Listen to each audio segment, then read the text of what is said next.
What is lacking in the new Star Wars films? That is one of the most popular questions in modern culture, with numerous video essays and online pundits attempting to explain using various standards and methodologies. My biggest problem now is that I actually think this is the end of the Star Wars universe. I think that this is actually where I think that this is the end of where Star Wars can go, because now all the old characters are dead. We've reached the end of the Skywalker family, essentially. Like, Ben Solo is a thing, I guess, but Kylo is his own sort of character, and they're going to kill Kylo in the next film for sure. So why would I show up to watch a movie without Luke? Leia's dead, right? In real life, Carrie Fisher's dead. Han is dead. Where are they going to go from here that's not just going to be more typical light side versus dark side stuff? Is it that they are too self-aware and humorous?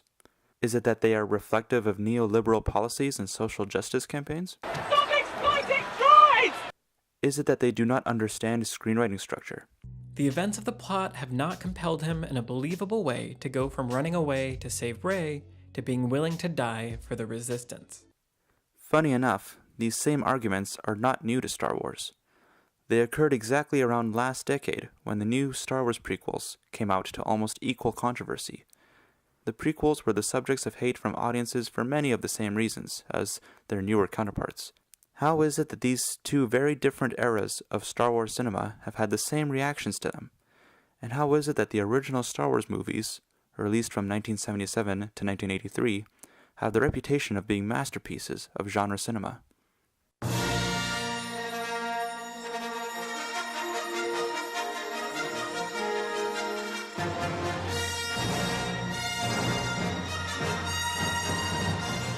Opening shot was one of the most important shots in the movie for the visual effects, because if the audience bought that shot, you had them.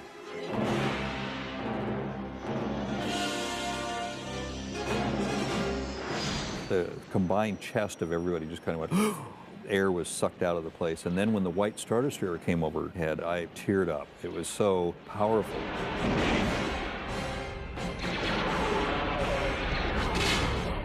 The answer seems pretty simple. The basic foundation of Star Wars, the blueprint for the entire legendarium that the franchise follows, is the monomyth, the ancient heroic tradition that was analyzed and revealed through Professor Joseph Campbell. Joseph Campbell spent many decades traversing the whole world, studying different cultures from the most primitive and isolated societies to the opulent epochs of Western civilization. In his studies, Campbell found powerful storytelling archetypes that reveal a shared psyche throughout the human race.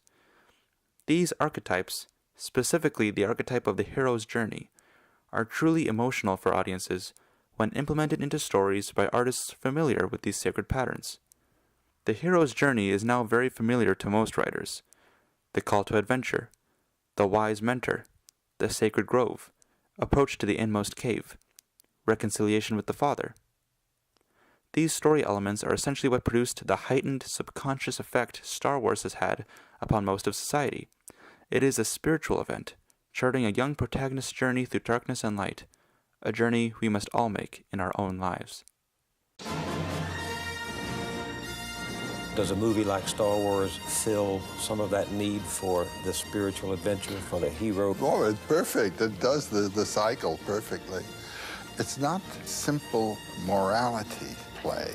It has to do with the powers of life and their inflection through the action of man. Do you, when you look at something like Star Wars, recognize some of the themes of the hero throughout mythology? Well, I think that George Lucas was using standard mythological figures. The old man as the advisor. Well, specifically, what he made me think of is the Japanese sword master. Remember, a Jedi can feel the Force flowing through him.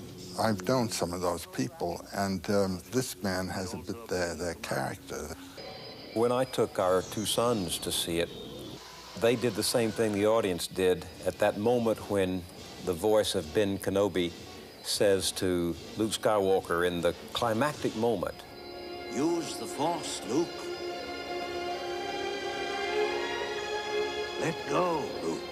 The audience broke out into They did. elation, into applause. Well, you see, this thing communicates. it is in a language that is talking to young people today, and that's marvelous. Does the new series chart or follow this course? Did the prequels do so even themselves? It would appear there are substantial flaws in the story arcs behind these two trilogies that disallowed for the same subconscious spiritual effect upon audiences. In effect, the loss of or misappropriation of these storylines leaves both the prequels and the newer movies without strongly realized protagonists, weakened mentor characters, and overall a sense that the storytellers behind the movies do not have a fundamental understanding in regards to the monomythical storytelling that made the first 3 Star Wars movies so enchanting to people. The power of the myth was not just in the groundbreaking special effects or the exciting new planets and peoples. It was in the archetypes that powerfully resonate with our own real-life experiences. It's the traditional ritualistic coming-of-age story. And when I went into the mythological side of what I wanted to do, that's a key factor with heroes. Luke Skywalker, a religious symbol for a new age of mythology, a hero with 1,000 faces.